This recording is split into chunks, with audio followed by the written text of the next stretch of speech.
Welcome to guide video 7. In this video we will be finishing off the lower wing.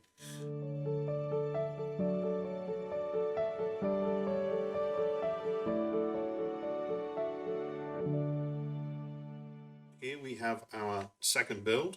I'm still without the wings on, so we'll just pop that there. Our first task is going to be putting the struts in place, and so the interplane struts, or the first set, and the main part of that is this is the starboard side, P23, P24 is the other side. I'm going to build up the one side and show you how that's done. It's obviously just a mirror image on the other side. You can tell this is the starboard side, and because the graphic on there is going to face outwards, then we're going to put some carbon fibre on the back here and put stickers over that, so that'll be inward facing. There are a number of things that we have to do to this part before we introduce the carbon fibre and stickers.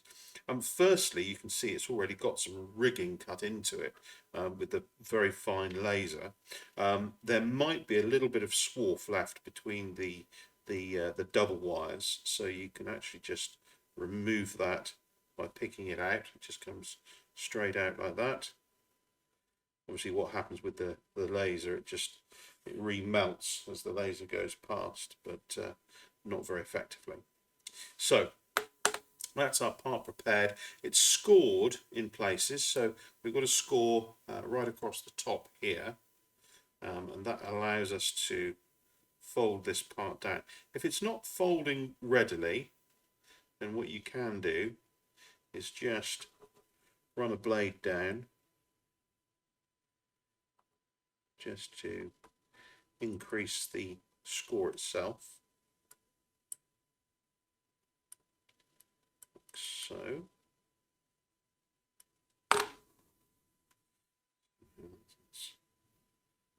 It's much easier at the front, not so much. Oh no, that's fine. That's fine. So that folds over there, and then we've got a couple of little ones either side here and here, and they fold round on themselves and sit the other side of the strut structure. So we need to make sure that they are stuck in place, and we're just going to use our foam to foam for doing that. So we'll just apply a little smear to one side,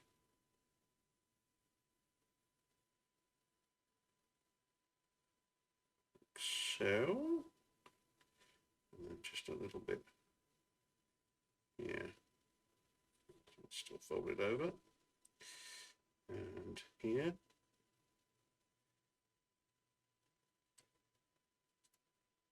I'm just going to make a preliminary fold to transfer over some of the glue.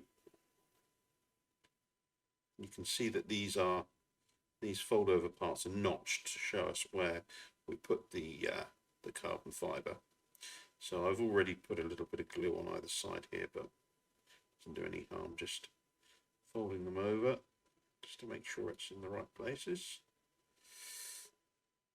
Okay, so we'll just let that dry off a little, and we'll bring in the carbon fibre. 53 and 58 are the measurements. I didn't put which one is front, which one is back, but we'll cut them anyway and see how we do. So 53 and 58. So I've got my this is a 1mm strip, 1mm by 0.5, I think it is. Go.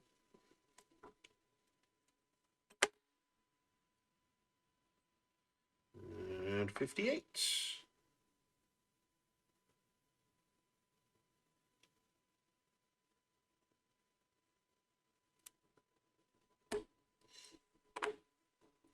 So there are the two pieces. Hopefully one's slightly longer than the other. Yep. And let's complete our fold over. Hopefully the glue will stick now. Yep, that seems to be working. There's a little cutout here that goes either side of the main spar and the top wing. So it can be a bit of a weak point, but once it's all installed, it's absolutely fine. So let's just fold over these parts as well. And obviously you've got a couple of holes top and bottom for the rigging as well. Now you don't actually have to install the rigging as it's not functional, but of course it looks very scale, so that's the idea there. Right, now let's work out which is which. I reckon the longer one is at the back. So this is the 58. Yeah. That goes there. 53 goes there. So we'll get those stuck in. So 58 at the back, about there, 53 at the front.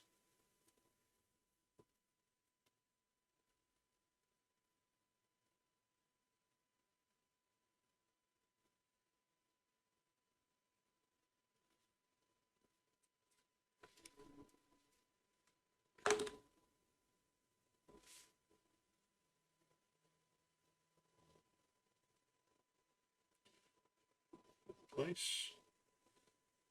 Could be a little bit longer actually. You could probably get away with, or maybe I cut it short. Let's just check.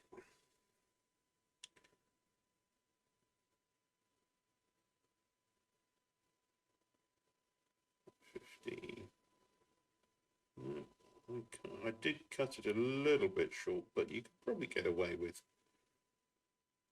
an extra millimetre. 59, but that's good enough. There's not an enormous amount of stress that the strut is under, so it should be fine.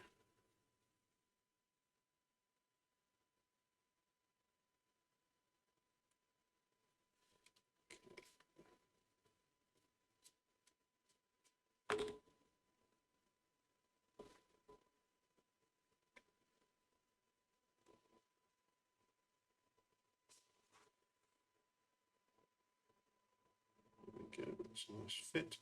Just draw it down. There.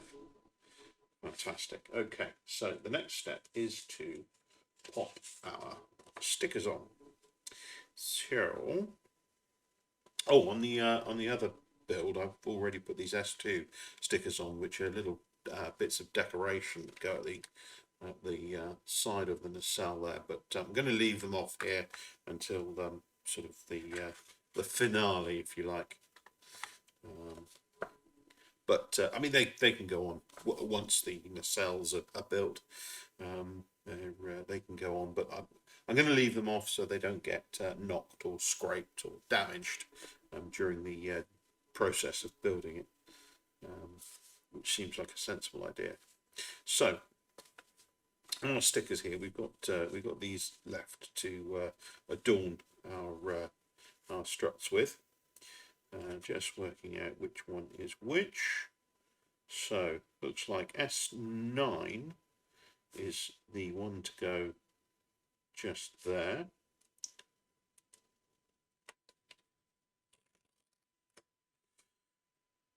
Go.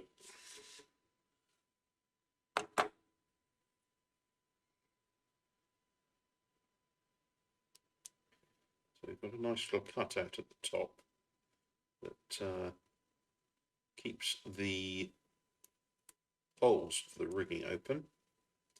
It doesn't cover them up.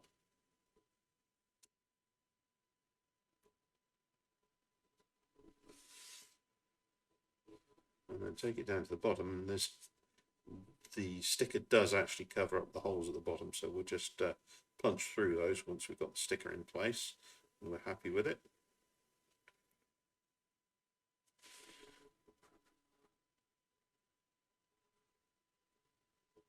Just using finger pressure to bring the sticker to bear on there, and then I'm just going to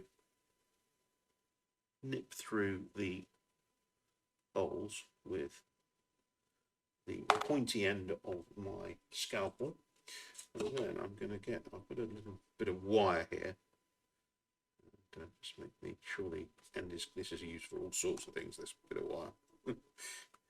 Mainly unplugging glue, hence with stuff on the end, but anyway, let's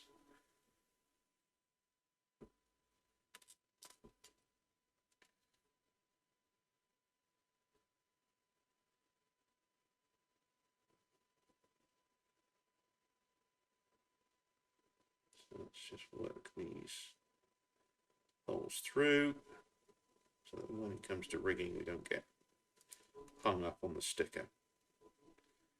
So there we go, that's all pushed through. Right, now selection of the next sticker, so S11 on the back.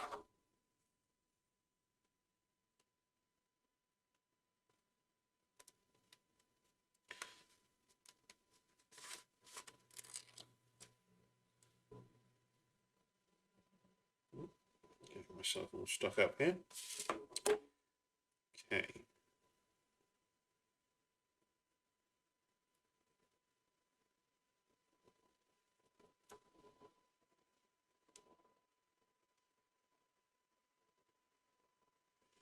No holes to worry about on this one.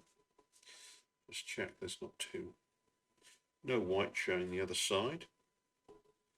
And then just finger pressure, pull that down.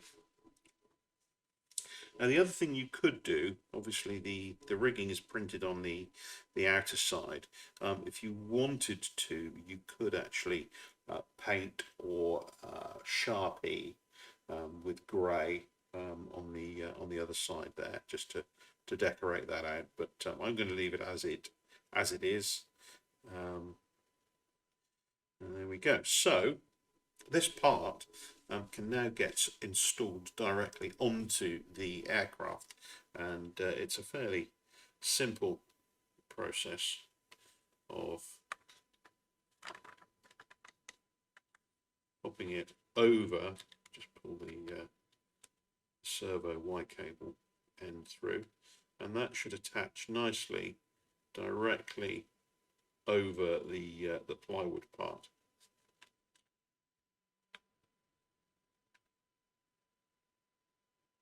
And obviously there are certain bits and pieces to line up, so you can actually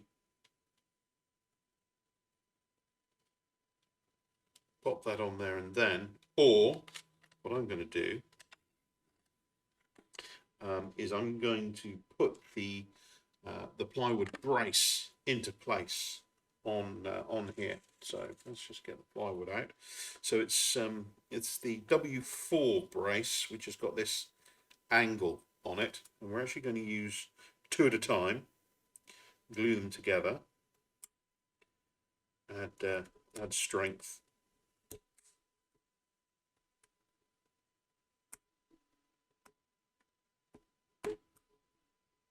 It's just nice tough plywood.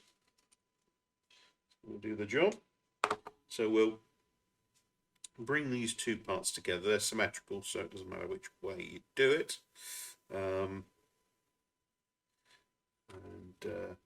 Now you could use CA for this. You could use the aliphatic resin, which is great for wood, but I'm actually just going to use the foam to foam. Eventually these braces are in a compressed position anyway, so I'm just going to make it easy on myself. And just bring those two together. So I'll set those aside to dry off. And whilst that's drying off, put that into place. We can start considering the outer wing.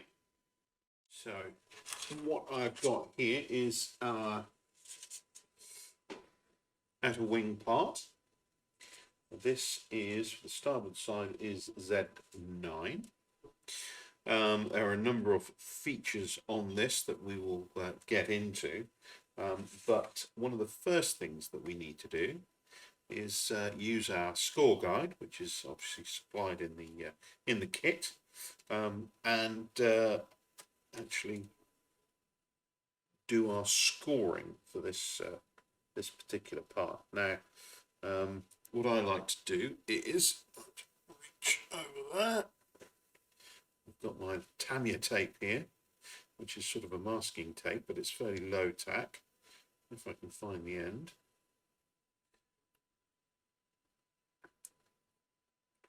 Cut a few little bits off here.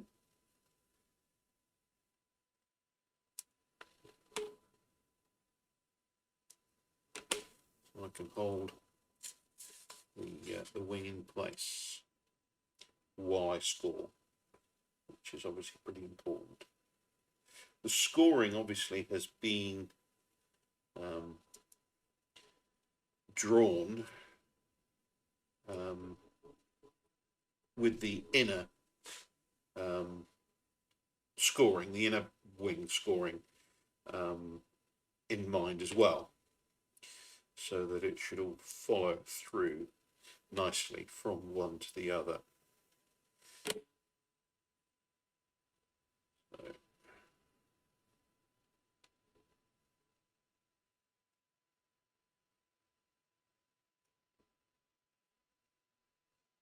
So scoring, it's not really long enough, is it? I'll use my longer straight edge. And then literally it's matching up each of these, just scoring a straight line along the guide.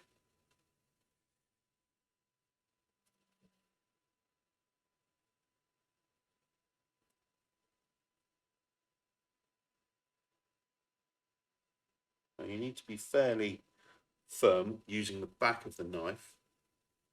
Obviously, if you use the front of the knife, then you've got two pieces, one extra piece to build.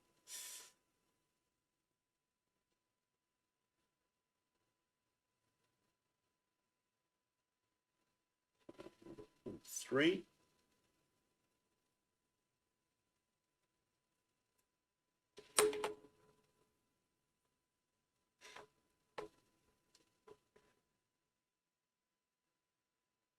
And 4. 1, 2, 3, 4. 1, 2, 3, 4.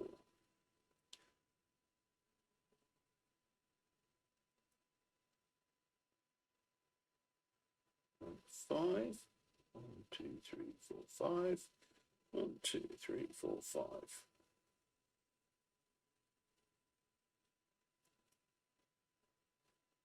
And 6. 1, 2, 3, 4, 5, 6. 1, 2, 3, 4, 5, 6.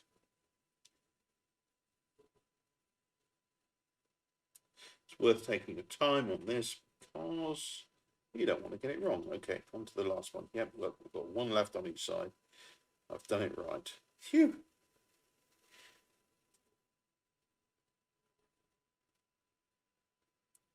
There we go. Now the fun begins. Just remove the tape.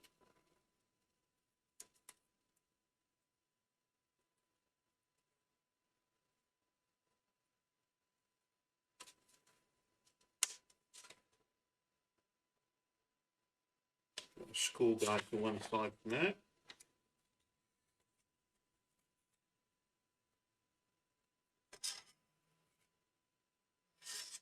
Okay, so the idea now is just to make sure that every one of those creases gets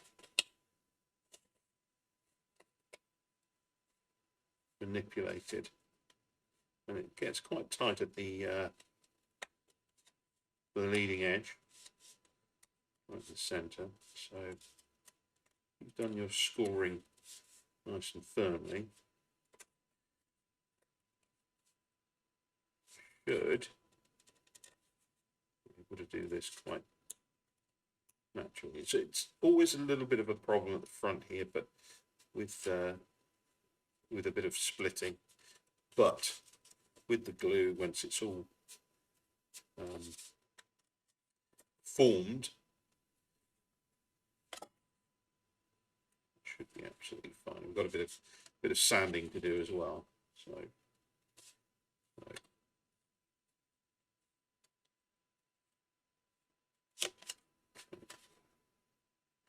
the top of the wing has a few more scores than the underside. Obviously, it's asymmetric.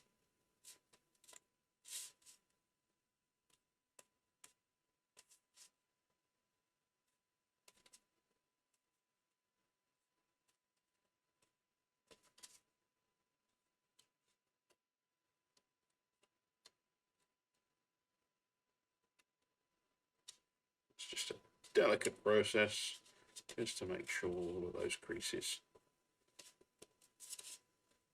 are doing what they should do. Okay, so while we're here, there are a few other bits and pieces we can do. Firstly, obviously, take off any tabs that are remaining from cutting it off the sprue, the sheet I should say. Don't do sprues anymore. And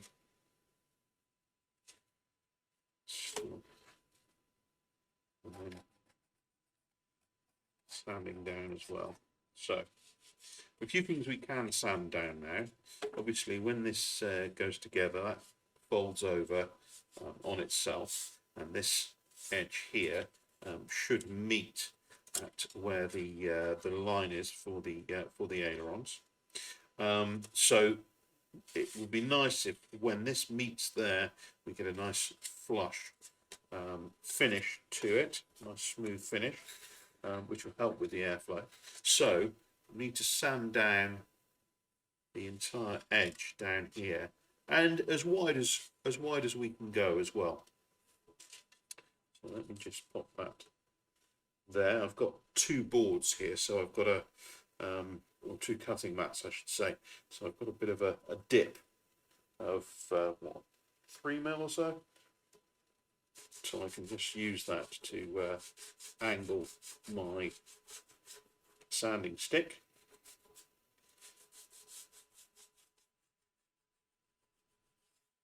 And create a nice chamfer.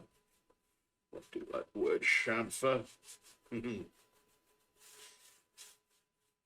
the way down that edge.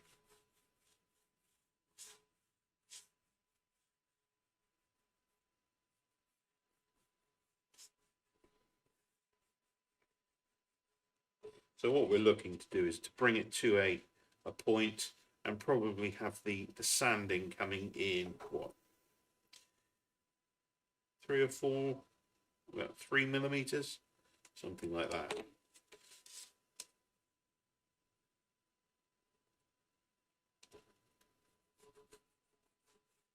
So I'll continue doing this, and once I'm on to once I've finished that, I'll come back and we'll continue with the other bits of sanding that are required on here.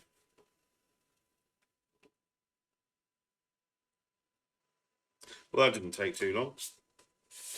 So I've got a nice sharp edge to that trailing edge there. You recognise that you've got that edge when you get just a little bead comes off at the edge there of foam. So So that's done. The other part that we need to sand really is the outer edge, the wingtips. So when they fold over and come together, you don't have a nice or a nasty white line around the edge. They come together so that these the silvery finish comes together. And we can also sand down to some extent the rear of the or the trailing edge of the wing, which includes this long aileron. Now, one of the reasons we haven't cut the whole aileron out just yet is so that we can have a nice sort of uniform sanding of it. What goes on the other side of this aileron is some Tyvek. Rather than it being printed, so we'll adhere the Tyvek to it, and then we can cut it free, as it were. So actually, we'll probably cut it free before we put the Tyvek on. So the areas I'm going to sand now: wingtips, and then a nice sort of gentle long.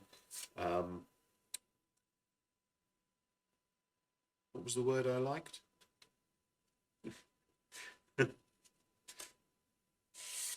A long taper. That's not the word I used last time, was it?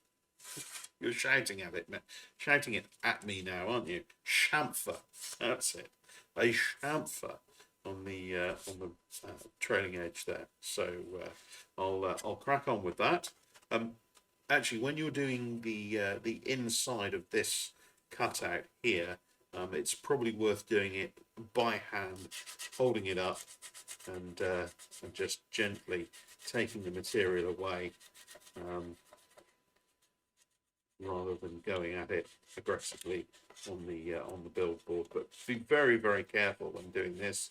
I'm tending to put the pressure on as I stroke away from the cut, and then coming back off.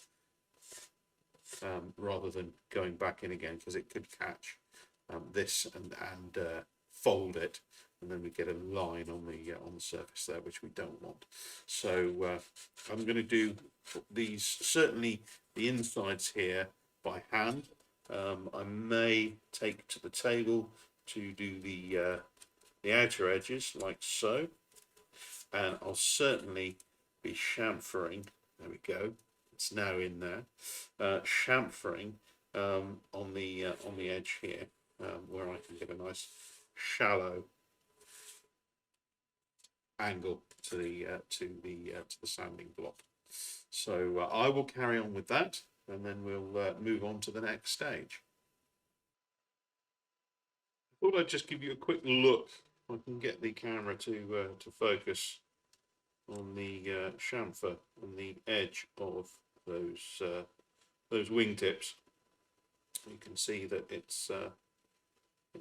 takes the material away so that it is once again at a point all the way through. And I just thought I'd show you a bit of how the sanding is going before I go to completion. So hopefully that demonstrates what it's supposed to look like. Right, I'll crack on. So now I've got the chamfer. I haven't gone crazy because I want to leave a bit of structure here for the trailing edge, and obviously the aileron too. We are going to be reinforcing the aileron with a bit of carbon fibre on the leading edge of it. But that's all the sanding done now. So we've got the chamfer down there. We've got our sort of nice little chamfers on the tips as well. So when they come together, we can pinch them so that there's very little in the way of the white edge of the foam showing. And I've produced a chamfer down the trailing edge here just for sort of a little bit of aerodynamics, but leaving enough material there so that the aileron is going to still be stable and useful. We've got a few other bits and pieces. We've got these scored out areas as well. This is obviously for the servo. This is for the outer strut, and as is all this paraphernalia here. And obviously we've also got some slots cut out in the aileron too, which will become apparent what they're to be used for. We've also got this little notch here, and that will also become apparent. It helps with lining up the internal structure within the wing before we fold over and glue. So we'll put that to one side at the moment. We'll return to our strut and also our little ply part here. Now what we can do is actually put this into place in the wing while we're here. So this should slide all the way up to the elbow of the part, like so. And well, that's a dry fit, but it seems to be nice and firmly in there. So I'm not going to push it. I'm just going to leave that there, and we'll apply the glue when the wing we actually put the wing together in its fullest. So now we can pop this on too. It's a little more difficult. Now we've got the ply brace in there, but it's not impossible. And the ply brace obviously helps with the positioning of it, because the slot in the bottom of this structure, that slot there, is where the brace sits. So I'm just going to pop a little bit of glue on the bottom of our strut on the shiny side rather than the printed side. If it's the printed side you're about to stick on, stop, because you've got the wrong strut. You've got the port strut. So let's try and avoid getting too much of this glue in places it doesn't need to be, and then just pop that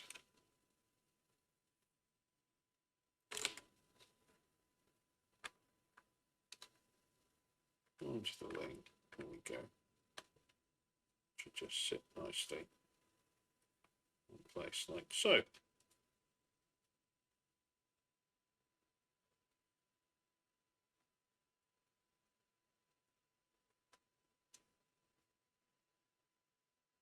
Obviously make sure when you put the strut in place, and it should be naturally like it anyway, by design, say, that the holes for the rigging are actually above the wing itself. Otherwise you won't be able to get to it to get the rigging through. So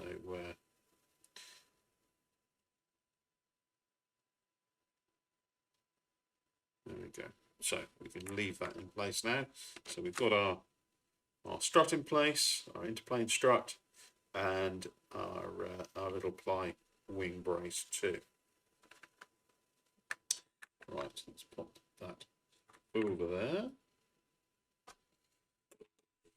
Bit of a clear up. Right, now the next thing to do with this wing is to actually build the internal structure. A little tip when you are removing the parts for the wing, especially the ribs, you'll notice on here that the ribs themselves are, certainly the smaller ones, are just held in place by one tag. So you could actually cut the two out, but obviously you need one for each side. What I suggest is that you cut out the one that will free up and doesn't have the tag for the first wing, and then that'll retain that second part, the second rib, for the next wing that you do. Otherwise, obviously, you'll have a free floating part, and unless you're very organized, which I certainly am not, I'll probably end up losing it. So a little tip here. So on this, the other thing was I noticed, I haven't checked whether it's on the actual production kit, but I noticed that the main member of the outer wing is D56. The other one's D55. Now they're both exactly the same part, apart from obviously when you laser cut, you get a slight tapering at the bottom of the part. So what I tend to do is use one part for one side with the taper facing backwards. So D55, D56. I also noticed that D56 is a rib part too. So we've got two D56s. My mistake entirely, but just to let you know, they're not going to get confused because one's a rib and one's a spar. So they're very, very different. But yeah, just as a point to note, that's the problem there. So we need the D56 and we need the D56 rib as well. So I'm just going to cut down the center of this D56 rib, and that means I can remove the one that comes free. So there we go. So on to 57. You can see I'm cutting this off a fresh sheet, or almost fresh sheet, because we've got parts here that we've actually already used in the build. So don't expect yours to look like this. But I just wanted to demonstrate this little idea of cutting down the middle here and releasing one of the ribs, leaving the other one in place for later. So okay, well, I'll carry on. We need D57, 58 and 59. I'll get those free and the other bits too, and we can crack on. We've got the parts required. We've got a plastics part as well. This was part P25. Let's just check on the scoring. It seems to be good, so I'm not going to run a knife down that. I should be able to fold it all over and shape it as required. So yeah, so you've got a little bit of three-sided support from this plastic part for your spar, but the rest of it is open on one side, so you've got basically an L shape to support the foam. Reason being, just weight saving really, and obviously there is no need for the additional strength right out to the wingtip. So I'm just folding this over at an angle of 90 degrees in preparation for gluing it to the foam spar. And this, when it sits in the wing on the starboard side, the open back will be facing to the rear of the aircraft. So the reinforcements actually at the front, the forward facing edge. So that looks pretty good. Obviously we've got this cutout here as well, that allows the brace to be, well, it contains the brace once everything is glued up. So we've just got to be aware that we've got to capture the foam to the plastic either side, so we create a nice cavity, secure cavity for that brace, and it's so that the wing, when it goes into place, adopts the dihedral that's set in that little brace. So okay, so what we need to do when we obviously put this in place, glue it up, get the slots aligned like so we can put the ribs into place and go from there. So I'm going to add some glue to our foam part. So the front face, because that's going into the front face of the plastic.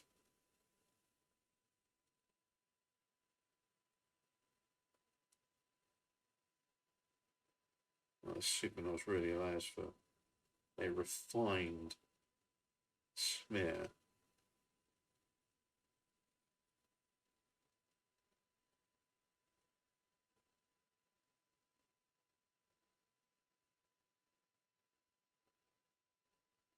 And across the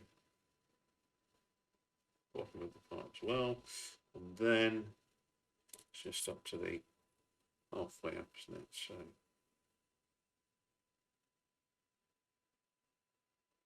all right, not showing here. There we go.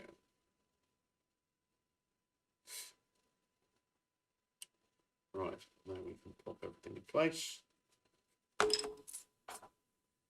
Make sure everything lines up. There we go. That's lined up, so the rest should follow. Stick into place. Try not to get too much glue on my hands. And then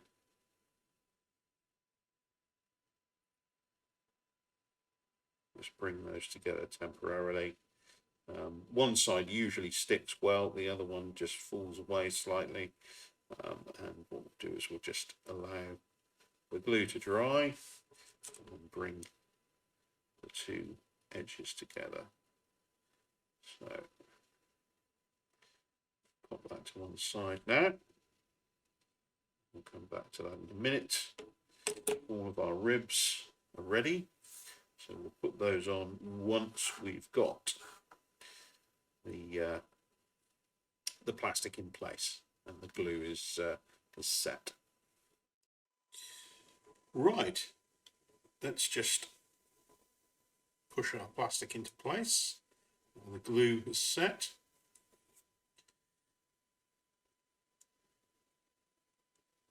And we can now start applying our ribs onto the spar. So it's just a matter of popping a little bit of glue on. We'll do all three at once.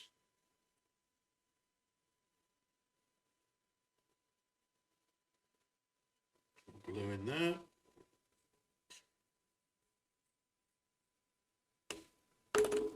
Now this is a little different from building with balsa, because obviously you need to get everything very well lined up, because the covering, the tissue covering is very flimsy. Whereas with this, these are, it's worth sort of lining them up, obviously, but the skin, i.e. what's used instead of tissue, is the 1mm foam, which is obviously a lot more structural. So this last piece that we've got here, that should be going on like so, and it leaves a gap. You can see there, leaves a gap for the brace to go through. So I'm just going to offer that up just to make sure it's going where it should go.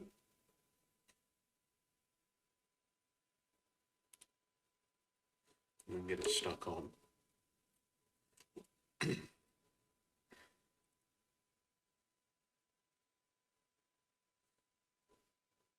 I'm trying to avoid gumming up the cavity that takes the brace. So just put that in place like so. I'm just looking down the line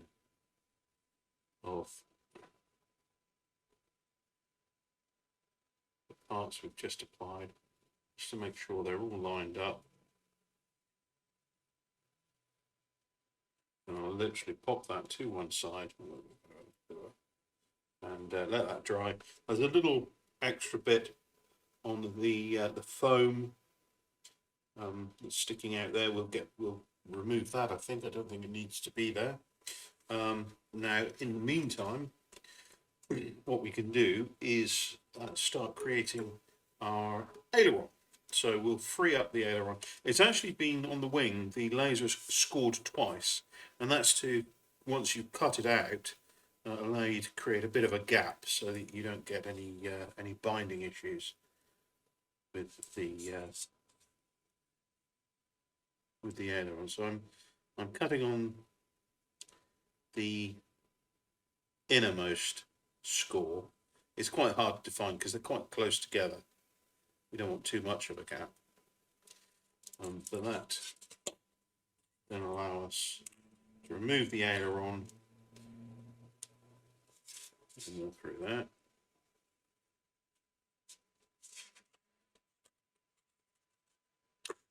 There we go. And then just going to straight edge, make sure I don't cut too much off.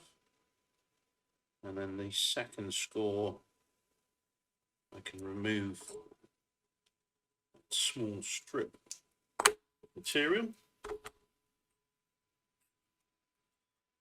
And also the edge of each aileron too.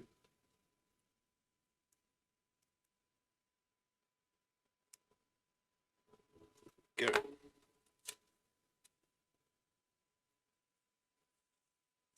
So, first thing I'm going to do, I'm just going to make sure we have a nice roughed up flat surface on the leading edge of the aileron.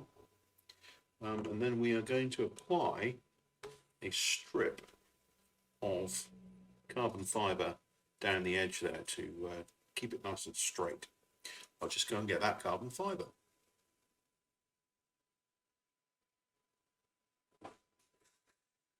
Now, I could give you the measurements of what's required, but it's pretty obvious, and we don't need to use a ruler. We just use the aileron itself as a guide to how much we need.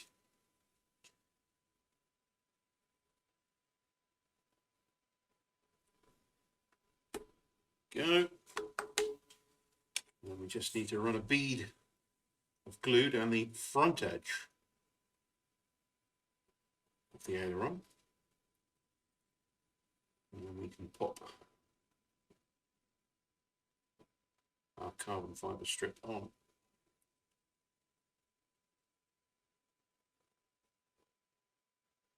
It's important we do this first to stabilize the part because it's very thin. And when we come to apply the Tyvek on the other side, it can cause the part to distort if it hasn't been braced in the first instant. So, that strip in place, you see it goes on nice and easily. And the excess glue, get that wiped off quickly before it goes off.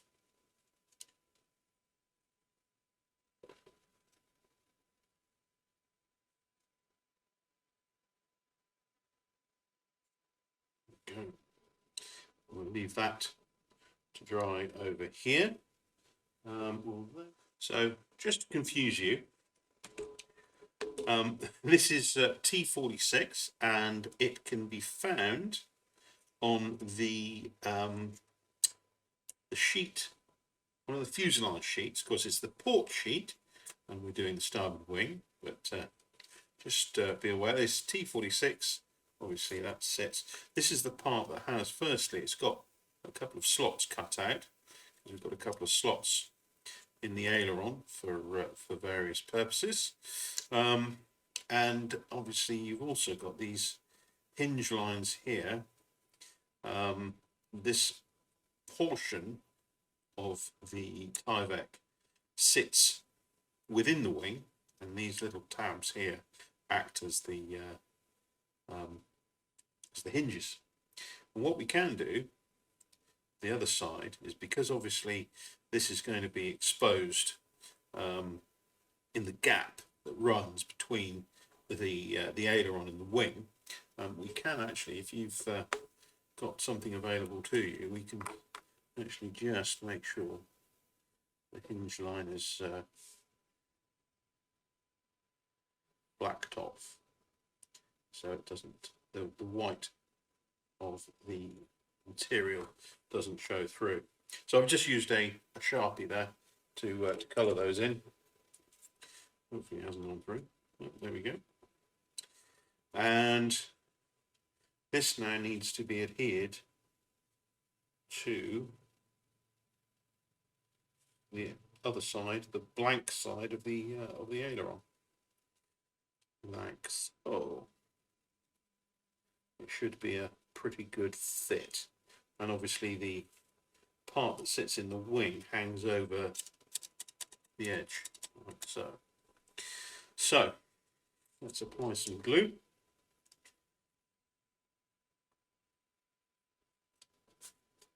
Now, with putting Tyvek foam, I like to get a good, even, if I can, coverage of glue right to the edge of the material so it doesn't peel or lift off. It's almost a lamination, if you like, of the two materials. So less in the way of bubbles we produce, because the lack of adhesive, the better. There we go.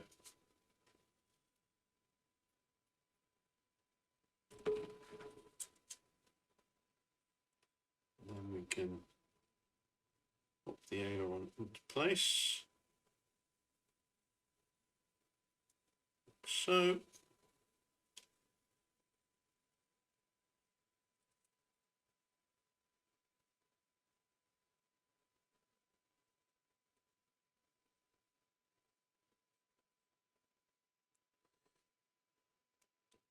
the Tyvek initially reacts to the foam glue by bubbling up slightly, but it soon goes down. So I'm just going to gently encourage it to stick to the foam, so, which it does pretty quickly, pretty readily. Just make sure that all the edges are nicely tucked in.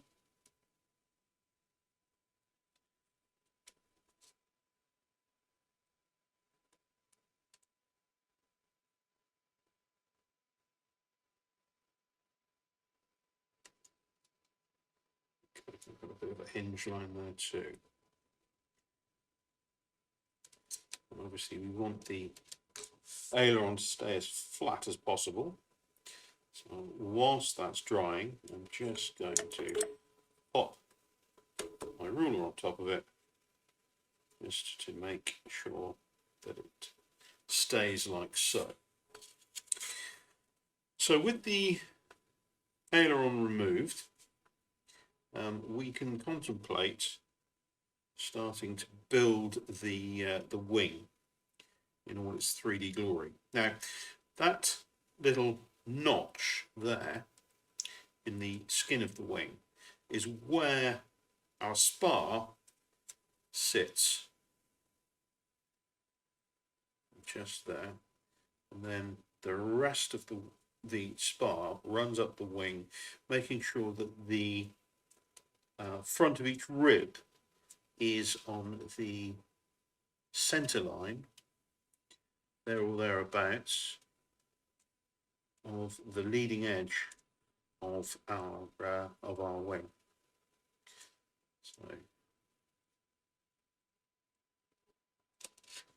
So what we can do now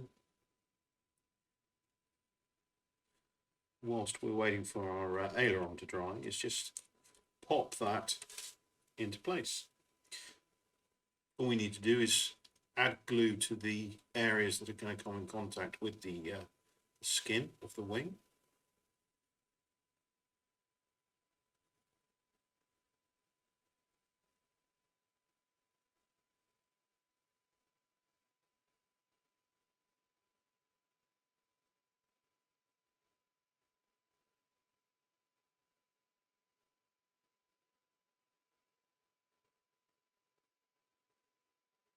Go.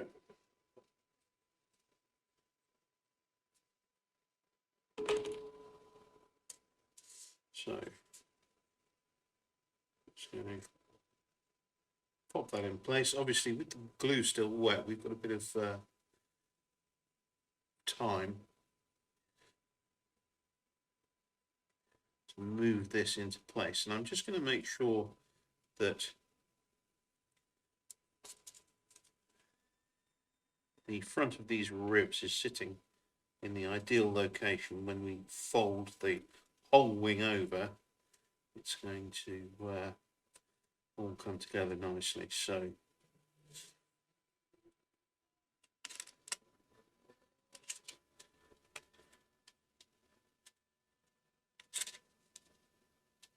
let's do a quick check fold over.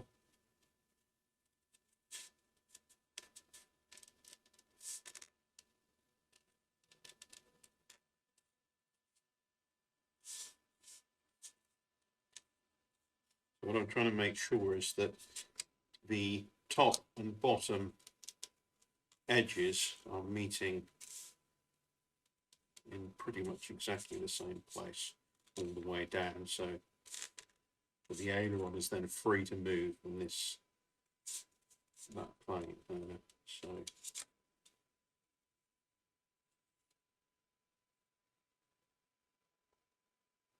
good. So that's where we want our internal structure to stay.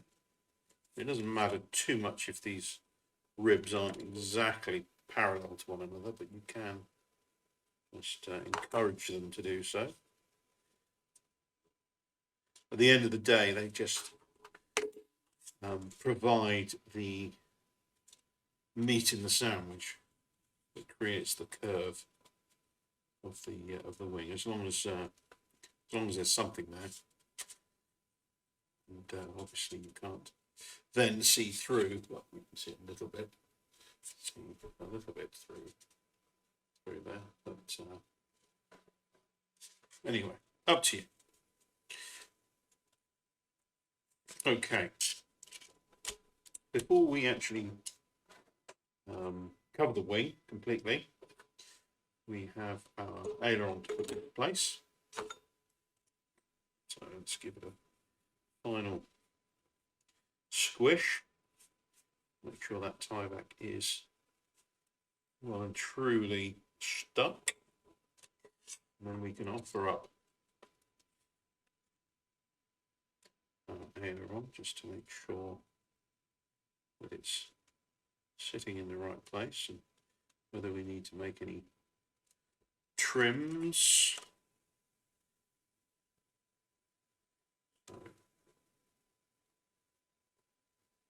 It's a little tight just down here. There is a gap, but it is it's pretty small. So what I'm going to do is just trim a little off the edge here of the wing.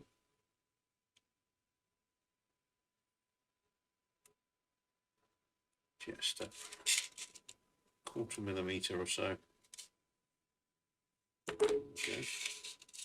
I notice there's something here as well. We've got a little bit of glue on the foam, so it's not going to come off with traditional methods. So I'm just going to get a little bit of lighter fluid and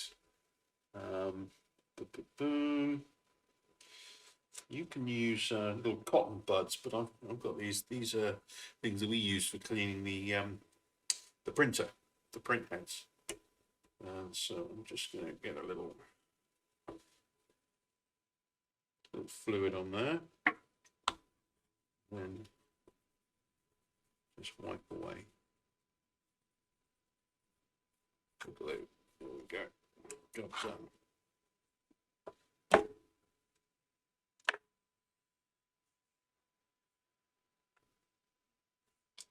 I'd be reticent about doing it on the Tyvek because it reacts to the petroleum in the lighter fluid, and it would bubble off in a not particularly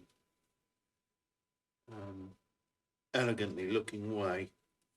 Right, so we now need to just stick the aileron to the wing. We need to make sure there's enough gap that obviously you can get some movement from the aileron. So let me put the glue on this side instead.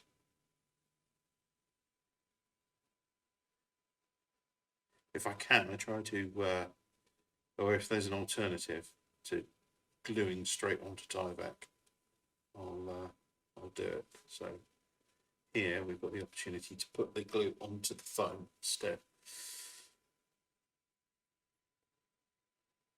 So what I'm going to do is put that into place.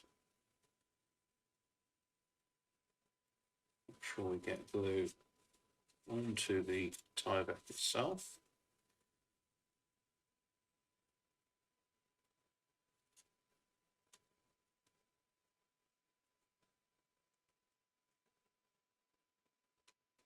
So I'm just making sure that we have enough gap here for movement of the aileron.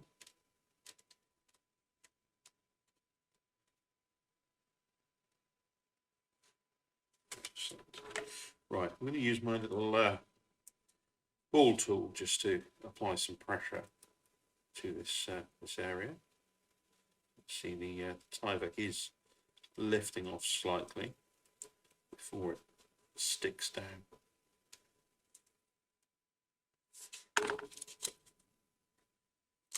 Yeah, so I'm happy that that's got enough movement for operational purposes. Okay, so the next step we need to take is we need to address the white area here, and once again it just is the application of some more of the Tyvek. So let me get those pieces, or that particular piece, and we'll get that popped on. I have another confession to make. This is T44, which sits on the wing like so. My confession is this little white bit up here. We actually printed the fuselage parts before I'd done the complete final check, and we got this graphic slightly incorrect. So when we cut it, there was a little white piece that was prominent on the structure, but it actually sits under the wing itself. That comes over and covers it completely. So it's of no consequence, thankfully. But you've also got this little overhang here.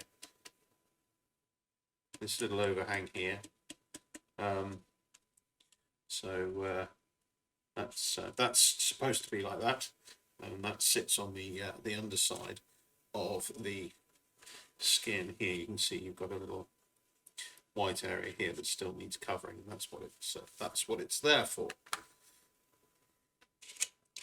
So let's just check how this all lines up.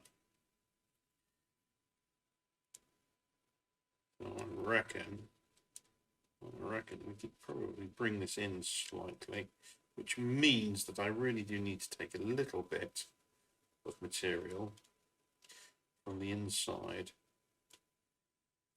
just here. So let me do that.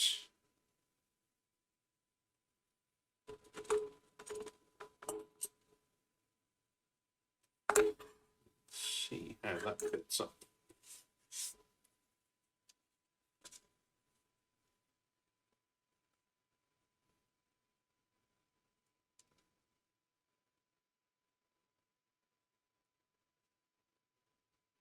Okay, probably need to just a little more, tiny bit of a trim.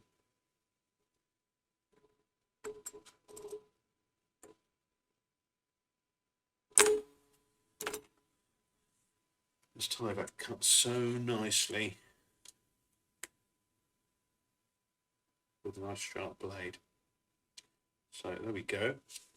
So just apply some glue onto the underside of the wing.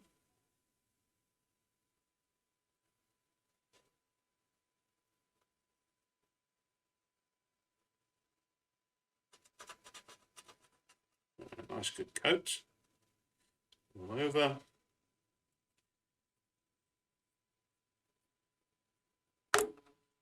And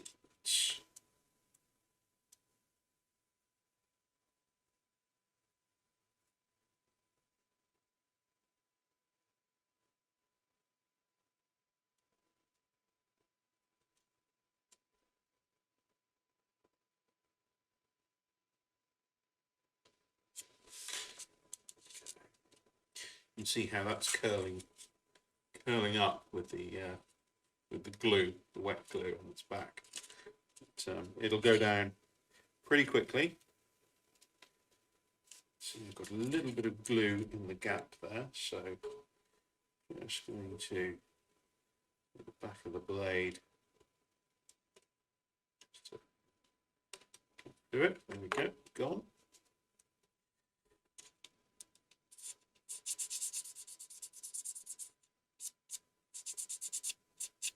Go.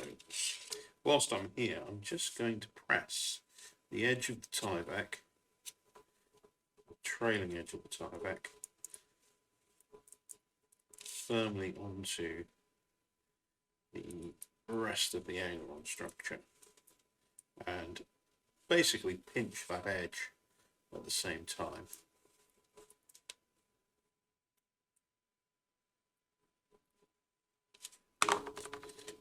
Go. You can also do it on this side as well.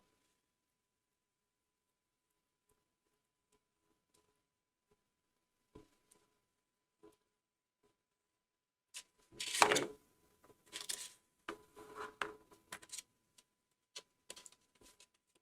And then also do it to this little part here. Excellent. Well,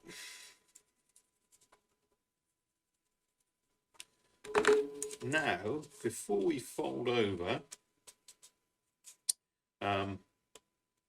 we can actually take out this little area here that's designed to house the servo. I'm just going to use the knife to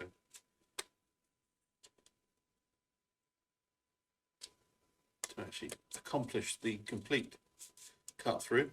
The reason that we don't cut this out completely when manufacturing is because of all the sanding that's done. It keeps the integrity of the structure whilst we are faffing around preparing the part for assembly. There we go. And we could actually take this particular bit out too. It can be done at a later stage, but if we do it now, at least it doesn't fall into the wing and then we can't get it out again.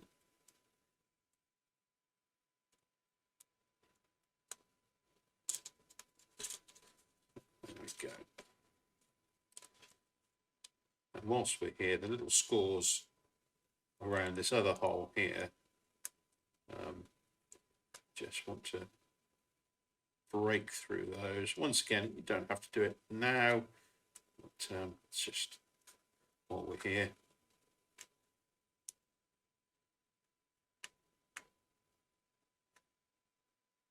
I'm just opening them up because there's some little Tyvek tabs that pop into here.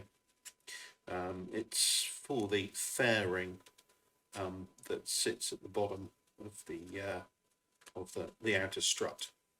So opening them up just makes it easier to get the tie back in there and the part installed.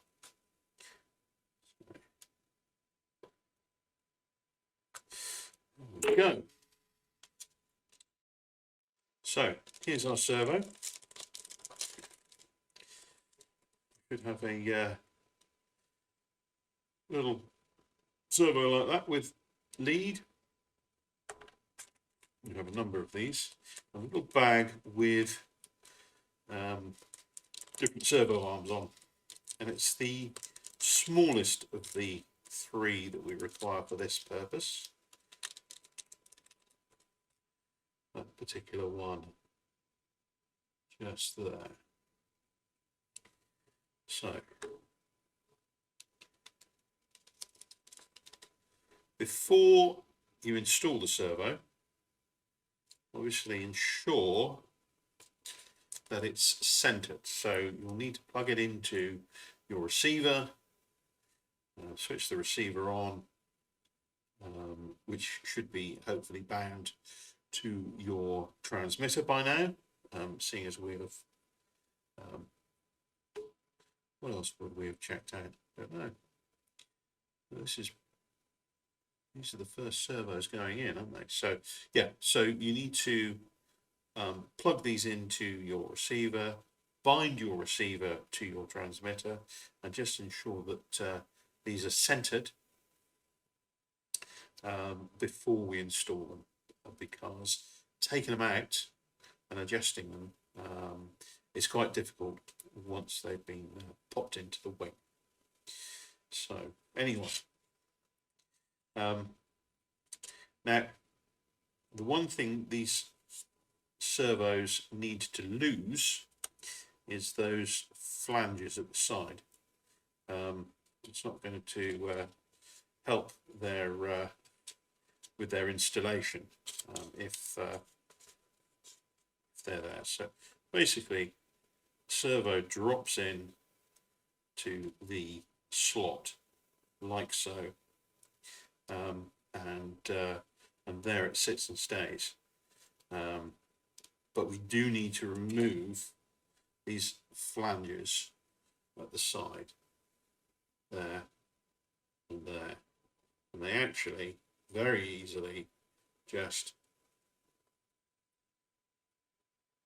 snap off. So you just wiggle them back and forth and the plastic gives way. You could obviously trim them off with a knife. It's a lot less brutal. In fact, I might just run a knife over there just to make sure it's trimmed up okay. So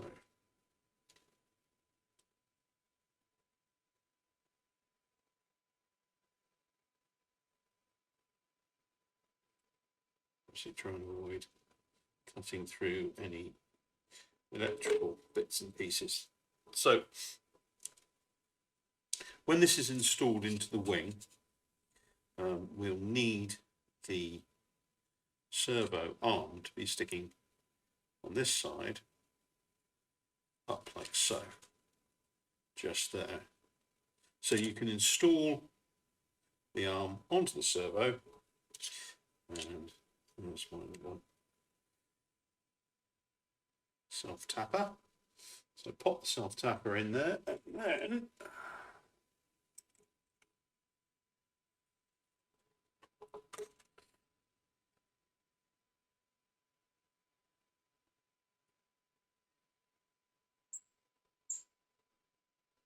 secure the arm on the servo. There we go. Excellent.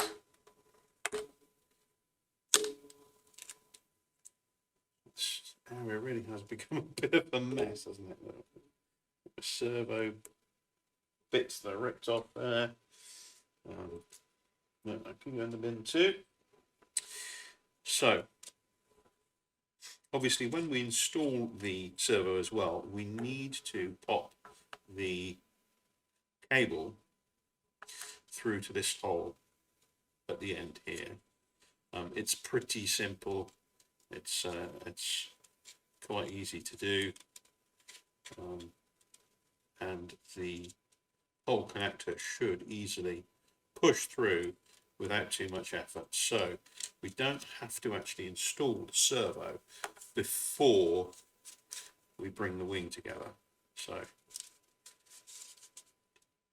our next stage now is to fold the wing over and glue in position. And your guide is really this back edge has to sit just in front of the aileron so that it maintains that gap and sits on the back edge of the wing that sits just in front of the aileron. So we can now start applying the glue to make that happen.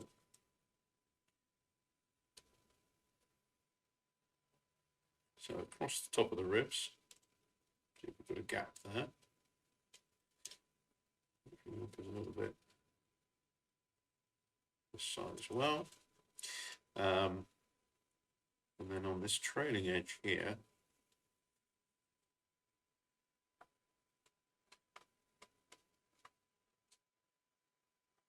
wherever the wing comes into contact with the internals.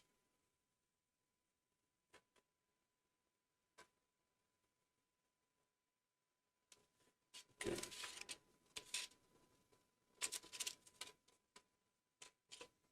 Just got some glue on my finger. Let's wipe that off.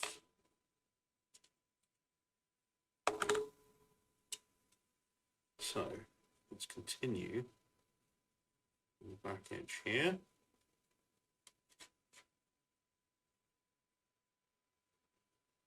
And then plenty up and around the tip of the wing. And then we're going to run some down the back of the tie back here. As I said, as a rule, I don't like applying directly to the tie back, but I'll make an excuse this time. And then the continuation. So now what I'm going to do is I'm actually going to allow that to dry off. I'm not going to fold it over and transfer glue from one side to the other. We put the glue where we need it on both sides. We'll just let that completely dry off, and then we will fold the whole thing over and hopefully get it absolutely bang on. Whilst this is drying off, and I truly want it to dry completely, what I don't want is glue squidging out of the edges, because I have been pretty generous, especially around the tip area. What we'll do now is start preparing the rest of the furniture that goes onto the wings. So the control horn and the control linkage to the top wing aileron as well, which is on this particular aircraft at this scale is quite sophisticated. So let me go and get the parts for that, and we'll get building again. So here we've got P30 and P31, which are the for the aileron control from the servo. And then we've got P30, 32 and 33, I think. Yeah, 32 and 33, which are the part of the aileron linkage control. It's pretty simple and straightforward. But first, just a little tip here: with any of the holes that are that have been laser cut, just turn the part over, and you might feel with your finger there's a little bit of burring where the cut's gone through, and it's worth just trying to remove that so it allows the part to fold over nicely and glue. So like so. So bring that a little bit closer. So you see the holes there I've just deburred on the inside of the part, the shiny side. And obviously we've got the score there, which allows us to fold the part over and glue together. So do that, I'll do that up here so you can see. It's a fairly small part. I'm getting to the point where I need to clean my nozzle. I'm just adding glue to both sides, like so. And I'll just pop that down. And the same goes for our little control arm. Just going to check that side for any burring or excess material, just so to prevent this from sticking together properly. And this looks quite unusual, as you can see, but if you look at any images of the Dragon Rapide and look at certainly the top wing that's visible, you'll see a rather funny looking structure around the across the wing, connected to the aileron, and that is the aileron control arm. And we've mimicked that in our rendition of this model.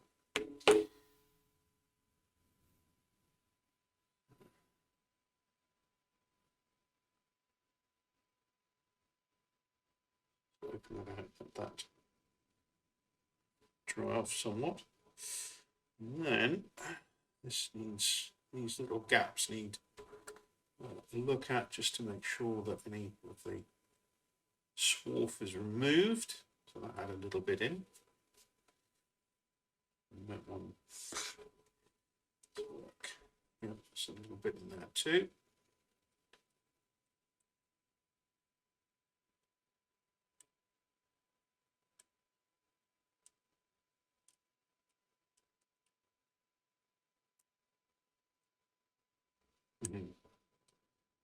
It's proving a little more difficult to get out, but I think it's gone.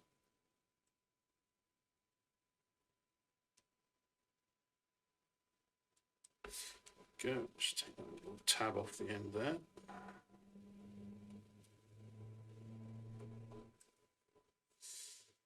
Okay, right. Let's fold our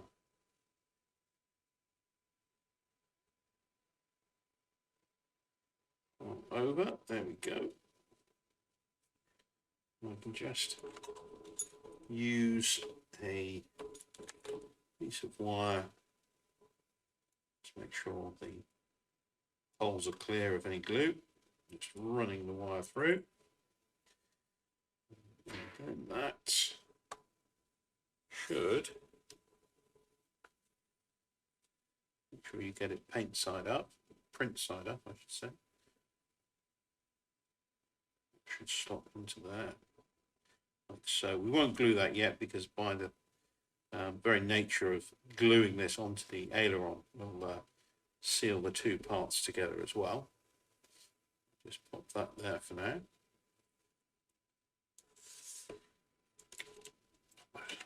Away. Let's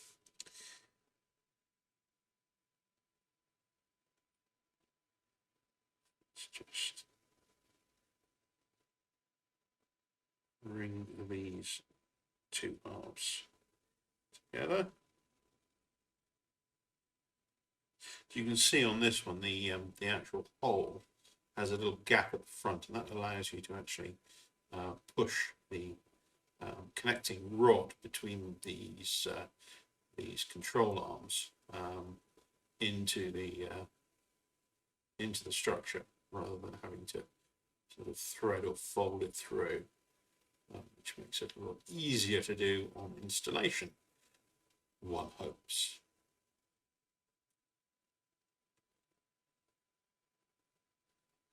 go. And once again, this works in exactly the same way. And print side up. Slots in there. There we go. And then once again, that doesn't need gluing. It will glue once we come to attach it to the wing. Okay. Let's see how our glue is doing. I think we're pretty much ready to fold this over. Moment of truth. So I'm going to initially fold it like this, so that I can keep an eye on where this is falling as I go. And I can apply pressure by pushing that way so that it sits where I want it to.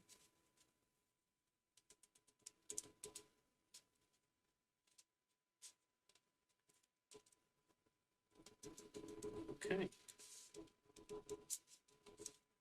It would seem to be where I need it.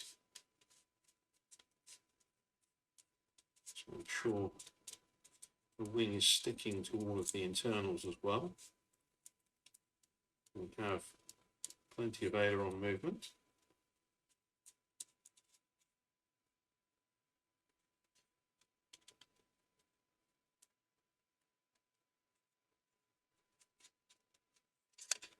So I'm now going to put it up this way, just press everything home, just to make sure we've got a good seal.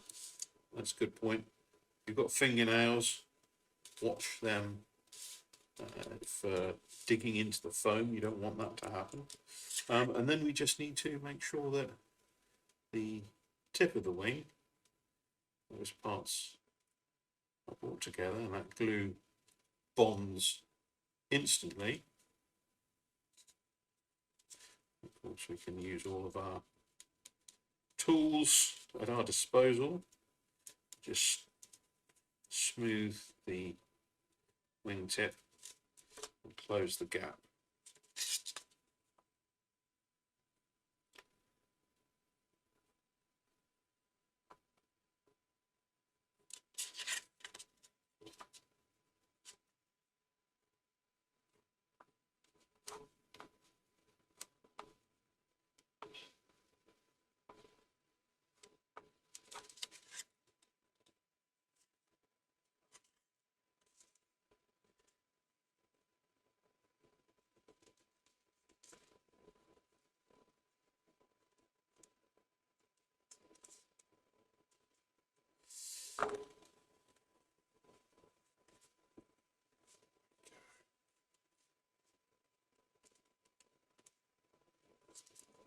Excellent.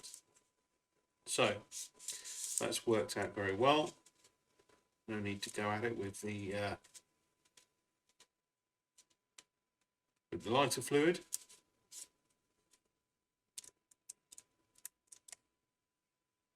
Although, saying that, we do have a bit of a gap that has formed here, where the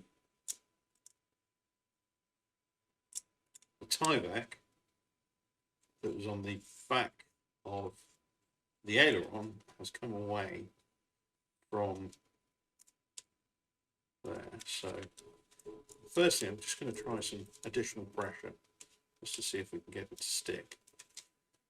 But if not, then I'm just going to get some glue into that gap. The way I'm going to do it is I'm going to cut me a little bit of excess plastic sheet and apply some glue on either side, and I'm just going to run that through the gap, depositing the glue as I go.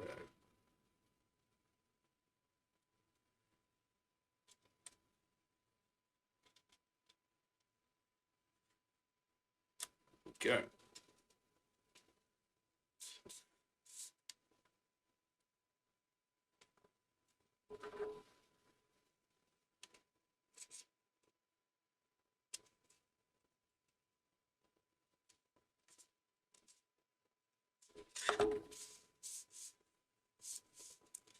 So we'll now leave that for a while.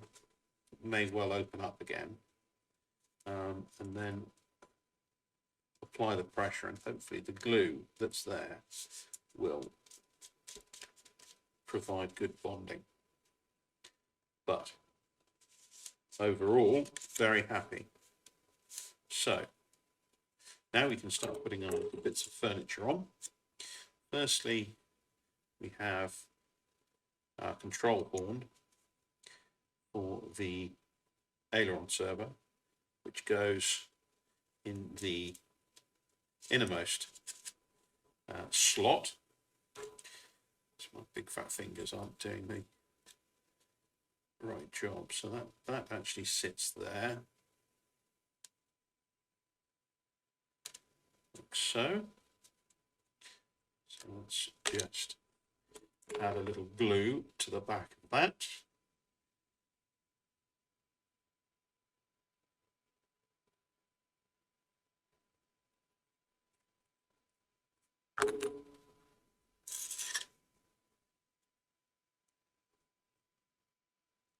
So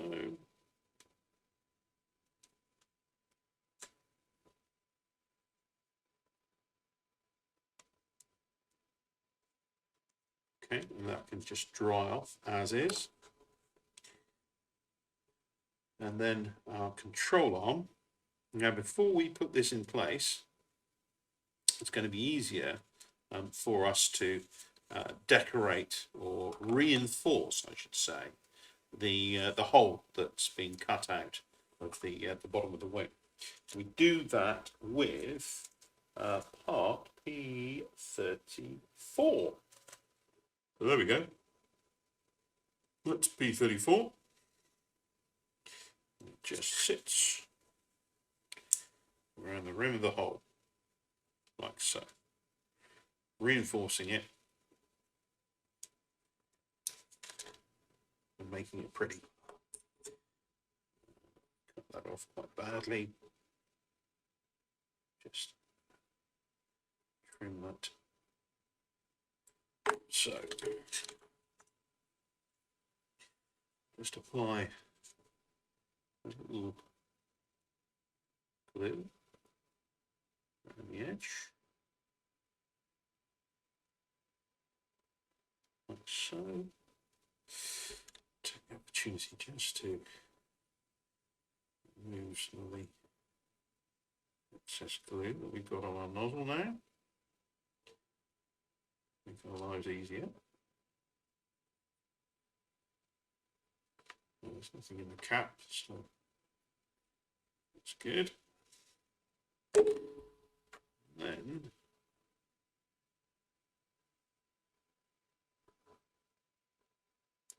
position our part onto the area in question.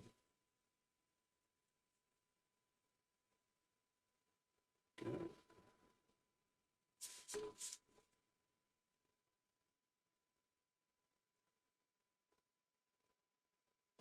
Brilliant.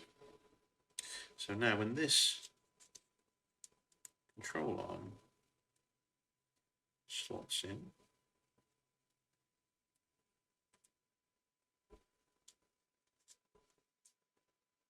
so you can actually move and slide this back and forth as it's setting, and also you need to make sure that this trim is as far that way as possible to allow the aileron to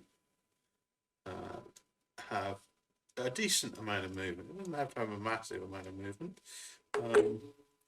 We're not expecting this aircraft to be acrobatic, but it has enough movement to create some downward aileron, and obviously it has plenty of movement for upward aileron as well. So as you can see, it looks very similar to the actual aircraft itself. And you can see the arm comes up through there, and it'll be linked to the top aileron in a similar fashion, and so they should all move around quite sweetly and coordinatedly.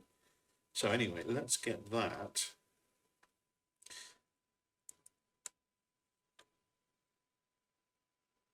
stuck in place.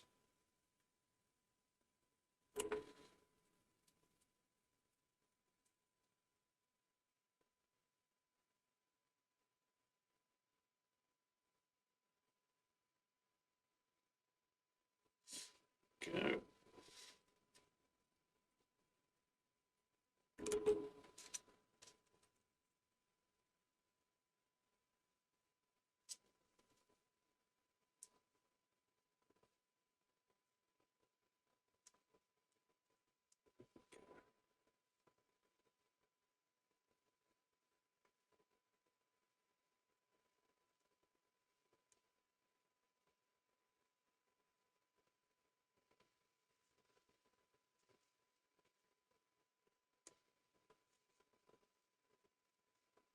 Right, so once you're happy with that, the other thing you could do is just apply a bit of CA glue to the bottom of that to properly secure it in place. Excellent. Right, okay. Well, let's fit our servo now. And that is simply a process of popping the connector through like so, and then positioning servo into cavity provided.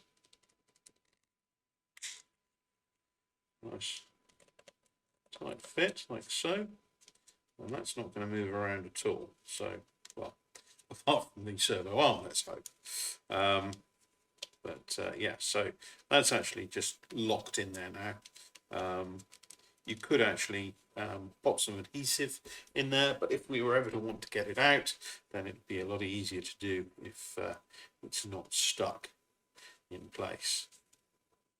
So this is T65 needed for this side. T64 is needed for the other side. As you can see, it's got a bit of a graphic on, but this side is just the plain silver grey. So just cut that out of one of the last few pieces on the cell sprue. Go sheet. Years of calling them sprues. They're not sprues anymore, they're sheets. So, got a little bit of scoring to do on this. Just going to show you where we need to score.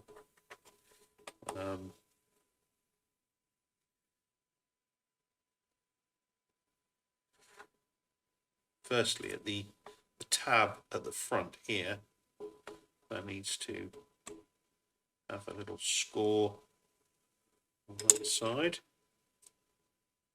All the scores are done on the underside of the part, but they will fold two different ways. So, and then you've got these triangular pieces at the side here. So you go from where the triangle starts protruding to where it comes back to the main part. And then you've got these little tabs after it.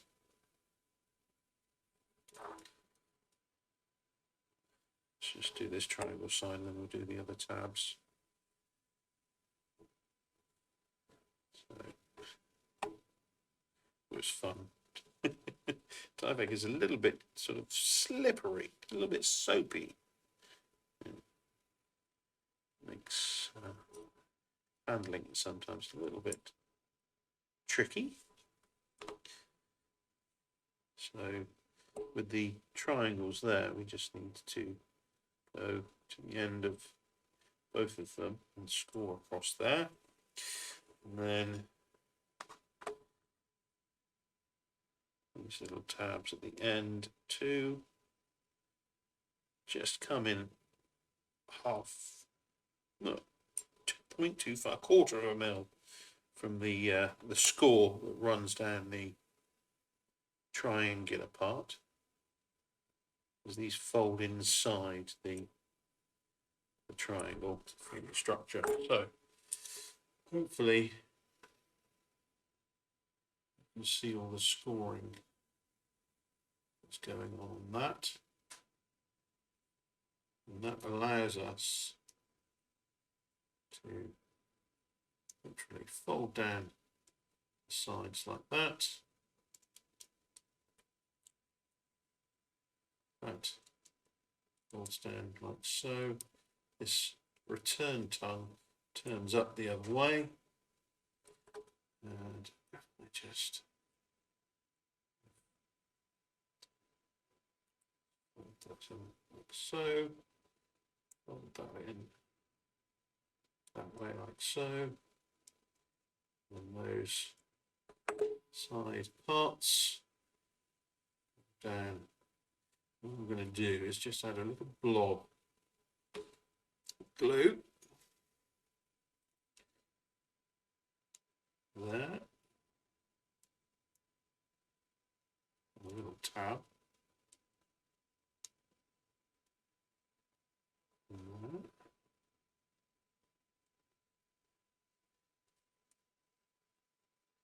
make sure that's got some transferred to the inside.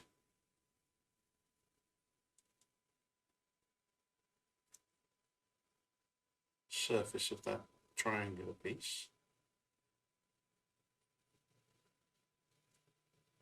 And let those dry off, and then we'll just bring it all back together, and then we can pop it onto the wing itself. So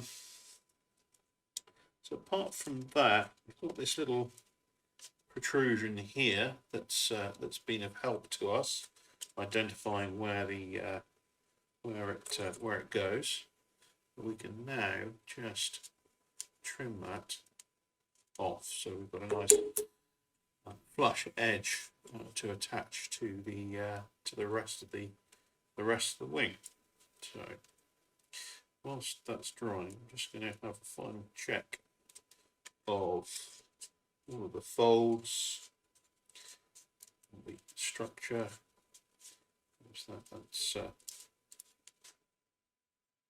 That's all stuck down now. It's got plenty of movement. And obviously what we're going to do is hook up the servo and the aileron control horn before we fly it, obviously. What part of the build? I guess when we're finishing off the electronics. That's when we'll do it, or indeed when we're hooking up the tail feathers, get all the control surfaces working.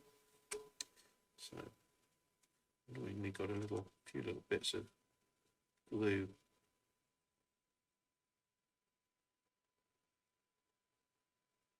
on the tie back. Oh, it's gone. Okay.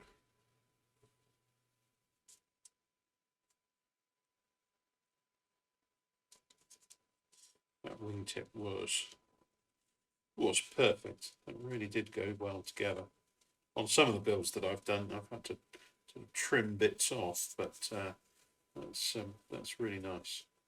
There's no twist to the wing at all. It's looking very good. Okay. So let's bring those corners in.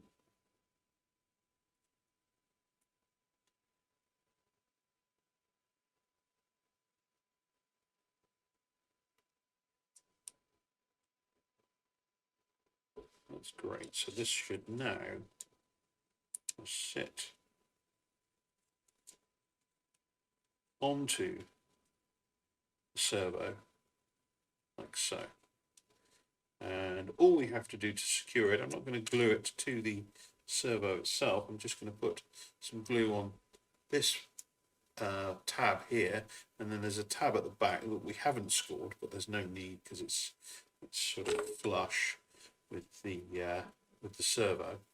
So we just add a little glue, breaking my own rule here, of putting it on Tyvek rather than on foam. So top and bottom.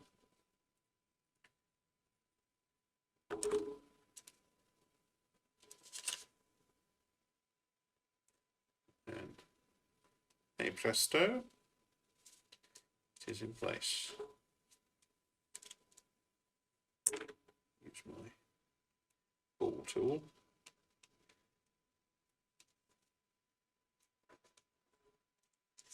And so that little unsightly servo is now nicely covered up and blended into the wing. Fantastic. Right.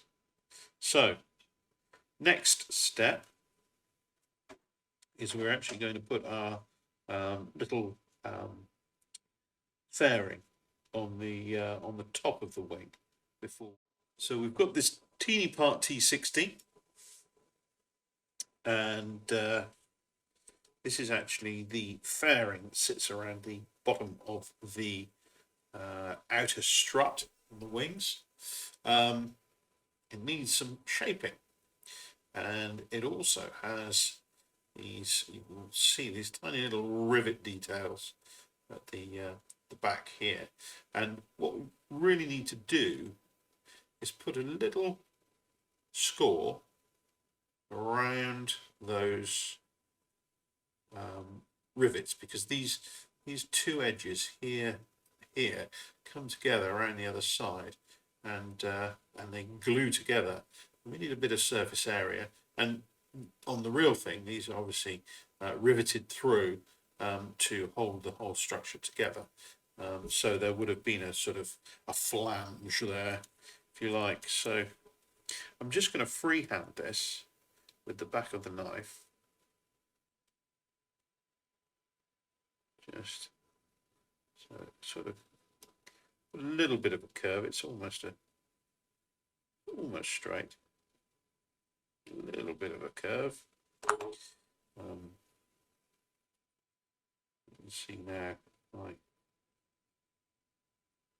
hold that up, you can see these little areas here now we've folded out slightly, and then what we're going to do is take the paintbrushes.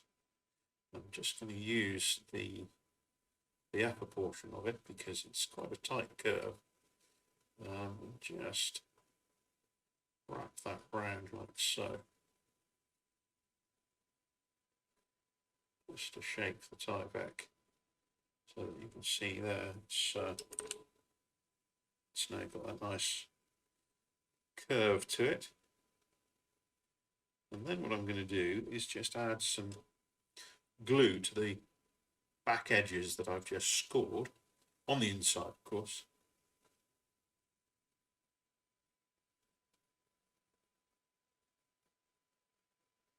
And then once those are dried off, we'll bring those back edges together, and we'll have our little oval structure.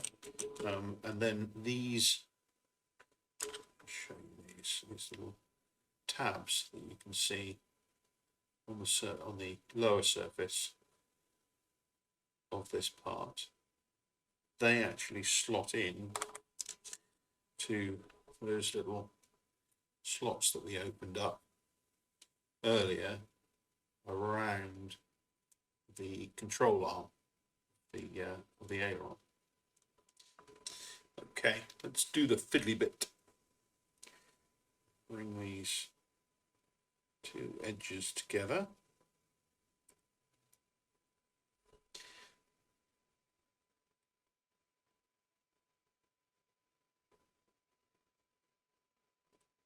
Go. Just brought them together very gently, and then I'm going to just use the tweezers to finish off the process. So now we have a little fairing.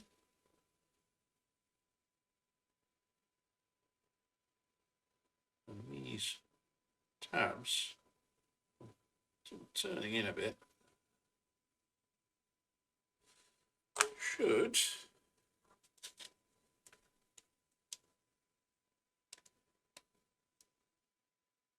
slot into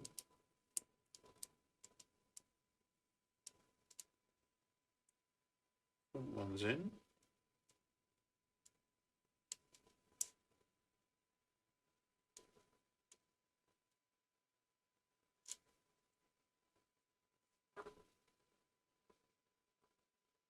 Rear ones nearly in. Front ones out again.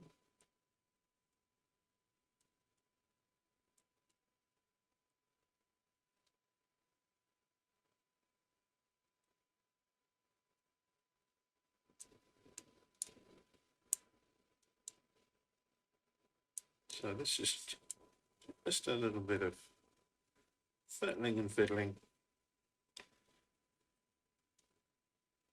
Eventually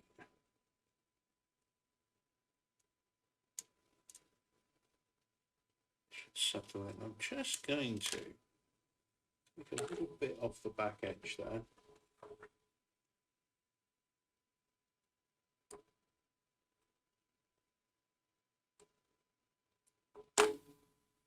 Seem to be preventing the last bit of the tab to go in.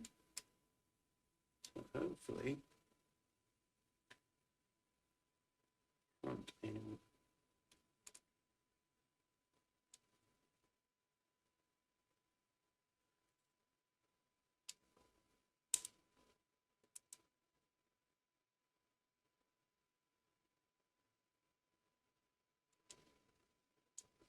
There.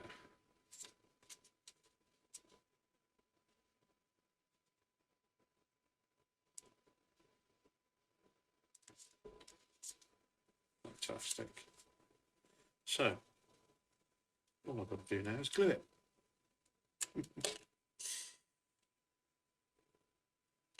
So let's just add a little bit of glue to each of those tabs.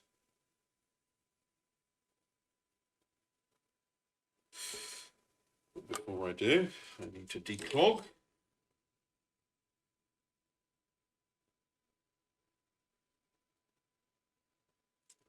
Careful. So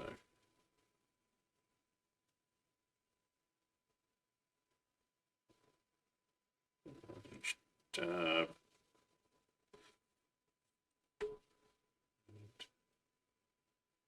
Little, the edge comes into contact with the wing.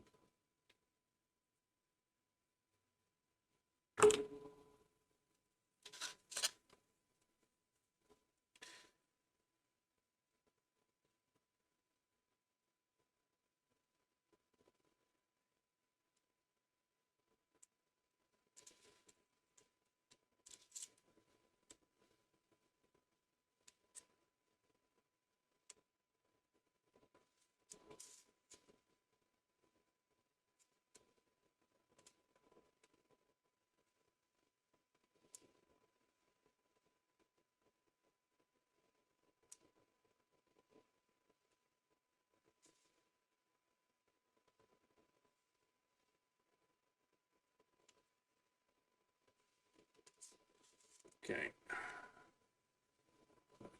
Gone all silent because I'm concentrating. That's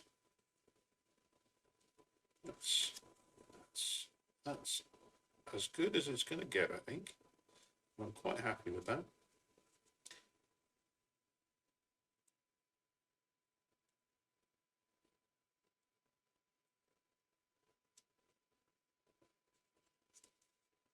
There we go.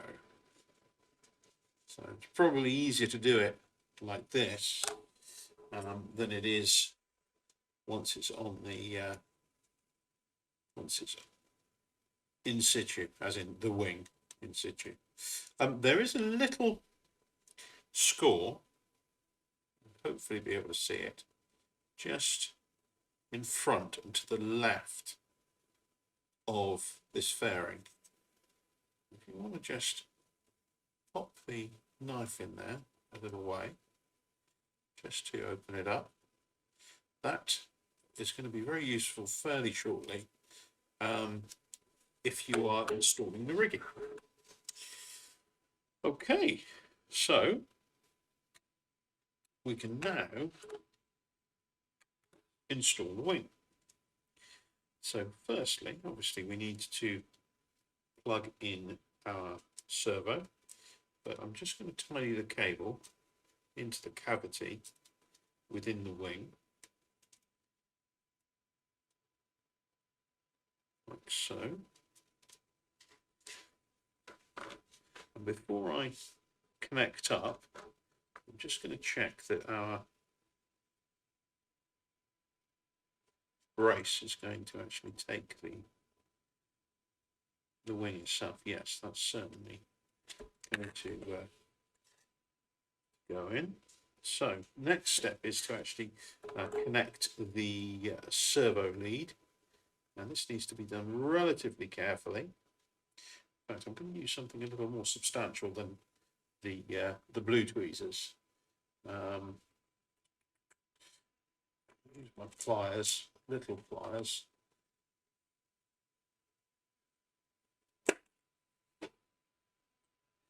Just to hold on. Just make sure I put it the right way up.